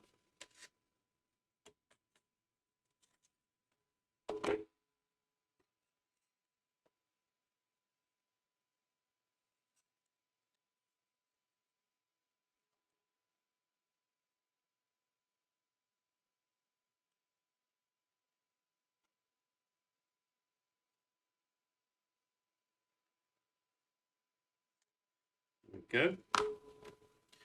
The connector here can be a little bit fragile, so I want to make sure it doesn't break off. And then we should be able to push this into place, making sure the connector also enters into that cavity within the outer wing.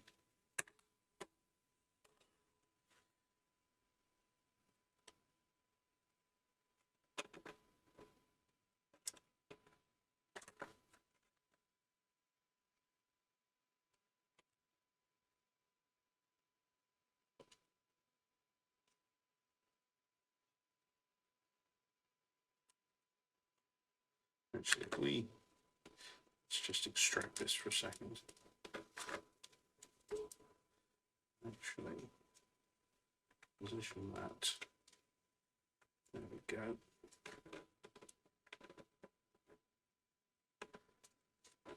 Hopefully, push itself in. There we go. The whole wing come together. There we are. So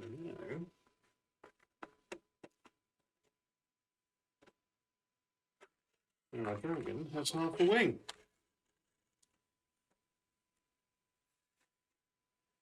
So this is just dry fitting. Obviously we will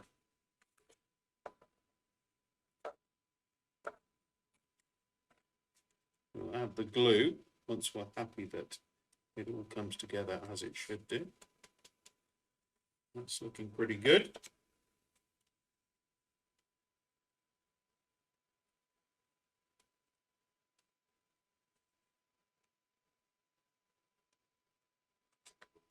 Just making sure the dihedral is in place, which is great. And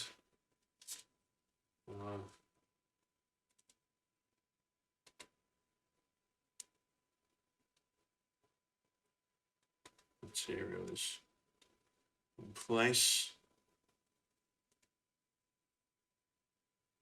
Yeah, that one looks good. There seems to be a little gap here, unfortunately. Don't know why that is. But we'll probably be able to get a scrap piece of material to cover over that little glitch.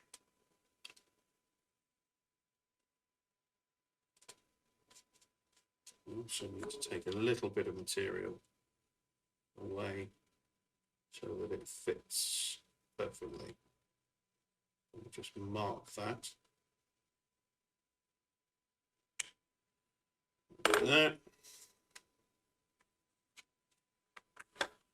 So let's just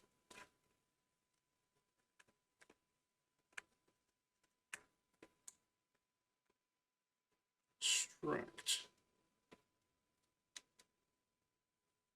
We'll keep that connected. We can do this without the need to remove that. Probably achieve what we need to with scissors.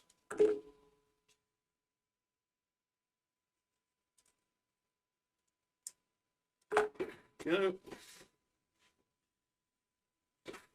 And we can now add some glue into the equation. Actually, let's just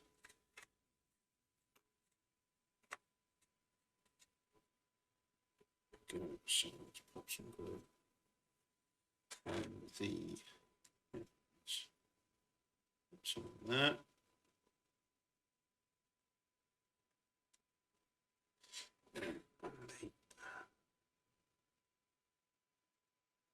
Side of the wing surface.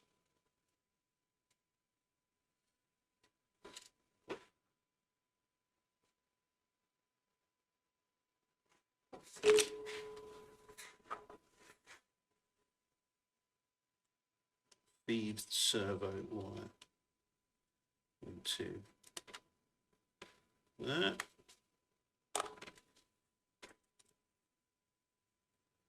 And then everything should push home nicely.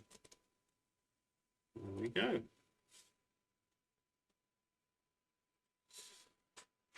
Let's check.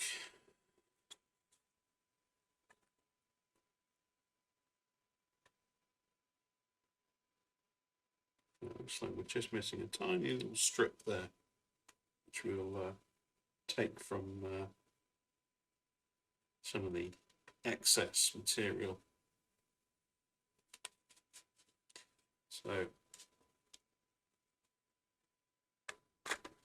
just need to make sure that the angle of attack is the same, and then this whole join here is actually then covered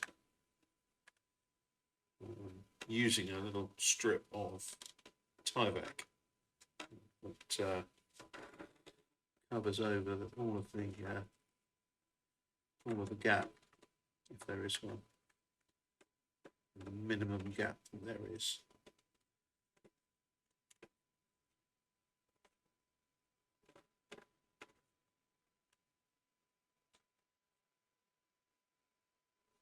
So that little part is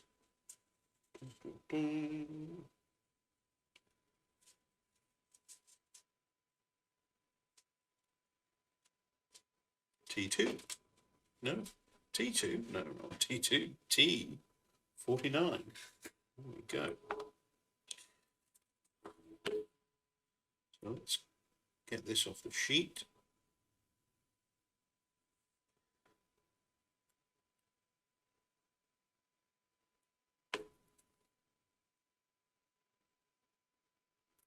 So, and then you've got a couple of these little lasered L's here. You can see there. What we need to do is we need to actually just cut between the two. This is to go over the strut so that the whole thing can come down and rest on the wing join. So we just need to open that up. That to one side for a second.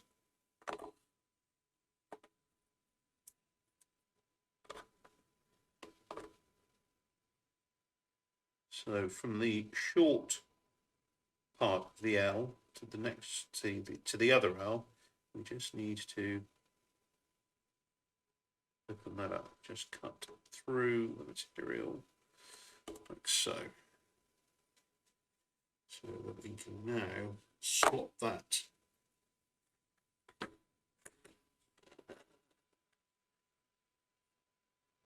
over our strut.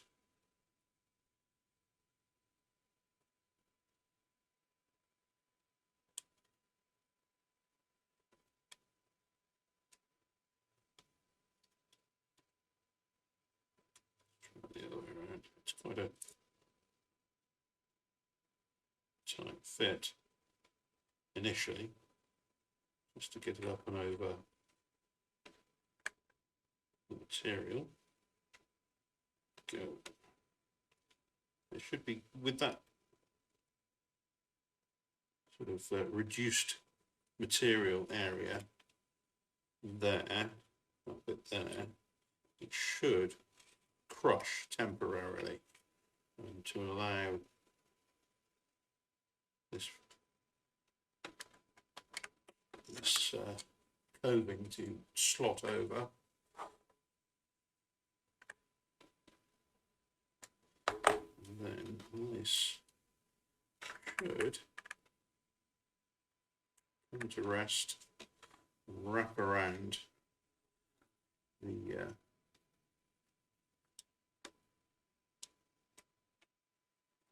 entire wing, like so. So what we're going to do is just lift it off temporarily for now, just to that point there. We'll get some glue onto the wing where the join is, and either side of the join too.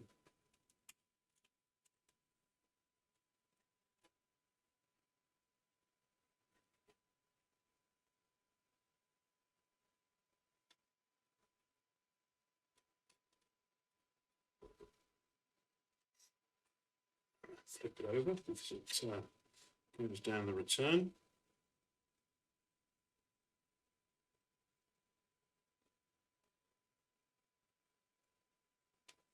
There we go.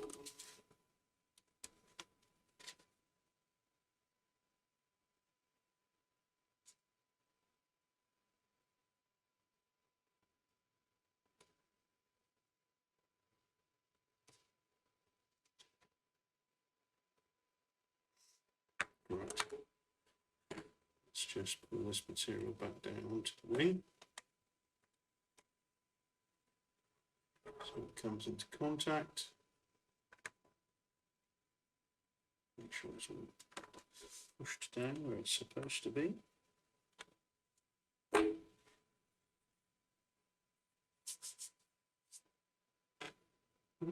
Just got a little bit of glue on my hands, so I'm just getting rid of that.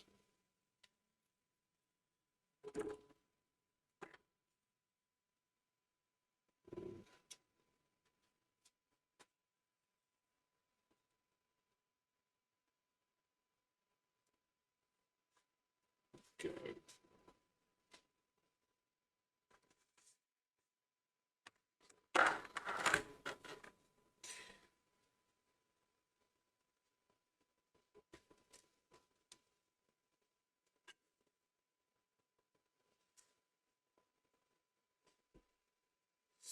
I'm just making sure that this Tyvek settles down onto and over the gap on the wing and covers up over any slight misalignments that we might have incurred.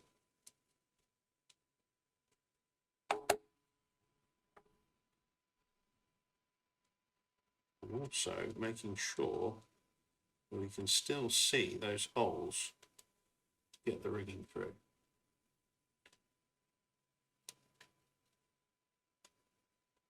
So they are there. Phew.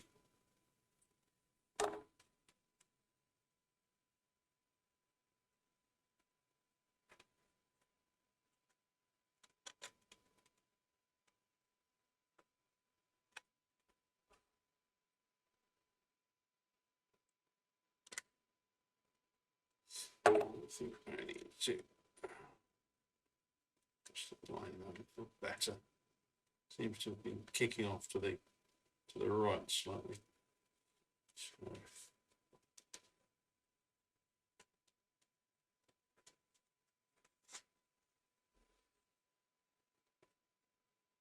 I think it's time we got the ball out, the metal ball. Started pushing this material to create a great bond.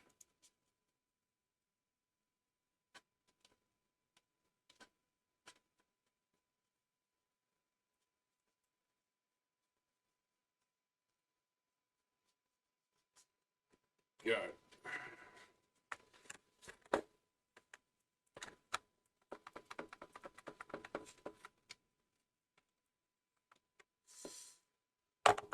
Fantastic.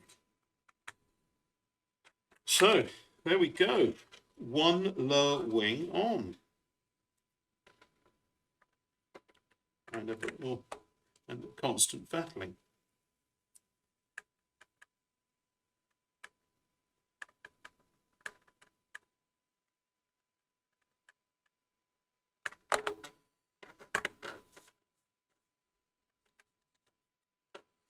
But there we go. We have one fixed wing on our de Havilland Dragon Rapide. So, aside from the rigging that we'll cover once I've got the other wing on, I think I can leave you now with the list of components to create the other side. Hopefully it won't be too difficult, and you can always go over and review what we've done on this side, so that you can complete your port side wing.